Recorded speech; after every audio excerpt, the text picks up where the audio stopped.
আসসালামু আলাইকুম, welcome to my YouTube channel. আশা করি আজকের ভিডিওটা সবার ভালো লাগবে। আজকের রেসিপি হচ্ছে চিকেন পাকোড়া। খুব অল্প সময়ে অনেক ক্রিস্পি চিকেন পাকোড়া রেসিপি দেখাবো। প্রথমে চিকেন আগে থেকে কেটে ধুয়ে নিয়েছি, এরপরে লেবু দিয়ে সুন্দরভাবে এটা মেখে নেব। লেবু দেওয়ার কারণে এখানে অন্যরকম একটা ফ্লেভার অ্যাড হবে। ভালোভাবে মেখে নেব এবং পাতলা স্লাইস করে কেটে নেব। এরপরে হাফ কাপ পেঁয়াজ কুচি, পেঁয়াজগুলো অনেক পাতলা পাতলা করে কেটে নেব। অ্যান্ড সামান্য মরিচ, 1 চামচ আদা অ্যান্ড রসুন, হাফ চামচ হলুদ, অ্যান্ড আপনারা স্বাদ মতো লবণ দিন। আমি হাফ চামচ লবণ দিয়েছি। এরপরে হাফ চামচ মরিচ গুঁড়ো, 1 চামচ চাট মশলা, 1 চামচ জিরে মশলা, এগুলো দিয়ে আমি ভালোভাবে হাত দিয়ে মেখে নেব। পেঁয়াজগুলো ভালোভাবে মেখে নেব যাতে পেঁয়াজগুলো ঝুরঝুরে হয়, আর মশলার সাথে ভালোভাবে মেখে নিব।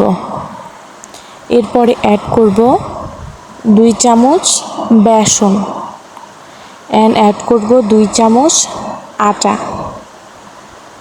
আবারও ভালোভাবে হাত দিয়ে মেখে নেব। হাত দিয়ে মাখলে মশলার সাথে অনেক সুন্দরভাবে মাখানো যায়। এরপরে একটু নরম করার জন্য অল্প অল্প করে পানি অ্যাড করব, যাতে একটু নরম একটা ভাব চলে আসে। আবারও ভালোভাবে মেখে নেব। ভালোভাবে মাখা হয়ে গেলে আবারও লেবু রস দিব, এতে অনেক ভালো একটা ফ্লেভার আসে।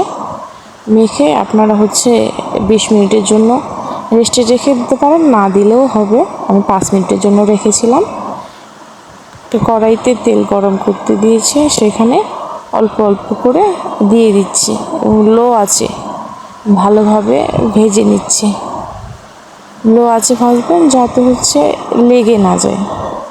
অ্যান্ড লো আছে ভাজলে ওটা সিদ্ধ হবে অনেক ভালো এবং খেতেও অনেক ভালো লাগবে, লেগে যাওয়ার কোনো ভয় থাকবে না। এবারে উঠিয়ে নেব। এটা প্লেটে টিস্যু পেপার রেখে এটা নামিয়ে নিব, যাতে এক্সট্রা তেলটা টিস্যু পেপারে লেগে থাকে। অনেক সুন্দর চিকেন পাকোড়া বিকালের নাস্তা হিসেবে আপনারা এটা খেতে পারেন। অনেক মজার, অনেক ক্রিস্পি। আমি একটা খেয়ে আপনাদের দেখাচ্ছি কতটা সিদ্ধ হয়েছে এবং কতটা ক্রিস্পি। অনেক মজার, অনেক সুন্দর সিদ্ধ হয়েছে, খেতেও অনেক ভালো লাগতেছে।